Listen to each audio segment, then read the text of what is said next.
कुमार ने बनाया ऐश्वर्या शर्मा को निशाना बिग बॉस 17 के अपकमिंग एपिसोड में। दरअसल शुरू से ही ऐश्वर्या शर्मा और नील भट्ट को गेम में फीका देखा गया। बिग बॉस ने भी दोनों को बुलाकर चेतावनी दे दी। उसके बाद भी इनका इन्वॉल्वमेंट नजर नहीं आया। अब बीते एपिसोड में दोनों ने जबरन फुटेज लेने की कोशिश की, लेकिन फायदा नहीं हुआ। जब इनको कोई बोलता है कि नहीं दिख रहे तो फौरन लड़ने लग जाते हैं।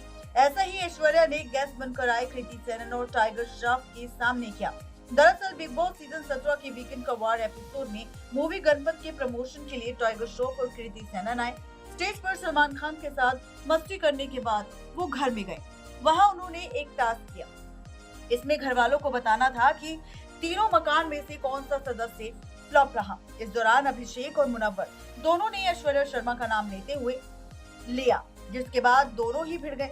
कृति सेनन कहती है कि यहाँ हम लोग आपके लिए एक टास्क लेकर आए हैं।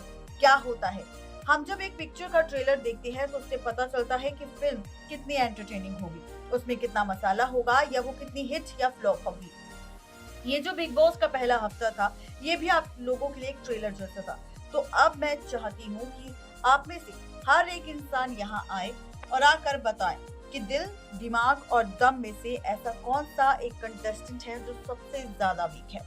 पहले मुनव्वर आते हैं और कहते हैं कि ऐश्वर्या, क्योंकि जैसे ट्रेलर देखते हैं तो ट्रेलर का पहला ही सीन जब शुरू होता है तो आपको लगता है कि कुछ होगा। उसके बाद ट्रेलर के बाद फिल्म फीकी नजर आती है। बहुत ही क्लूलेस लगा मुझे ऐश्वर्या शर्मा का बिहेवियर। फिर आते ही अभिषेक, वो ऐश्वर्या की फोटो उठाकर कहते हैं हमें लगा था कि यहाँ पर आए हैं तो कुछ करेंगे, मगर दोनों हस्बैंड वाइफ एक दूसरे में घुसे रहते हैं। मतलब इनका कोई मुद्दा नहीं होता, इनका कोई पॉइंट नहीं होता। मतलब बैठे रहते हैं एक दूसरे के साथ, दिखाई नहीं दे रहे, पता चल जाता है ना कि बिल्कुल इन्वॉल्वमेंट नहीं है किसी भी चीज में। जैसे ही ये बात ऐश्वर्या सुनती है तो ऐश्वर्या का मुंह बन जाता है। ऐश्वर्या गुस्से से लाल हो जाती है और लड़ बैठती है और कहती है एक सेकंड, मैं ऐसी हूँ, मैं ऐसी ही हूँ बोलकर आप बड़े नहीं बन जाते। दूसरे को दबाने के लिए आप खुद को बड़ा नहीं बना सकते। मैं आपकी तरह लोगों को डिस्कस नहीं करती, शट अप। फिर अभिषेक ने कहा कि मुनव्वर ने बोला लेकिन आप उस बारे में नहीं चढ़ी। ऐश्वर्या ने कहा कि ये बकवास आप मेरे सामने नहीं कर सकते। अभिषेक ने कहा कि थैंक यू बोलिएगा क्योंकि आपने बोलने का मौका दिया। नेक्स्ट टाइम लाइव की रिपोर्ट।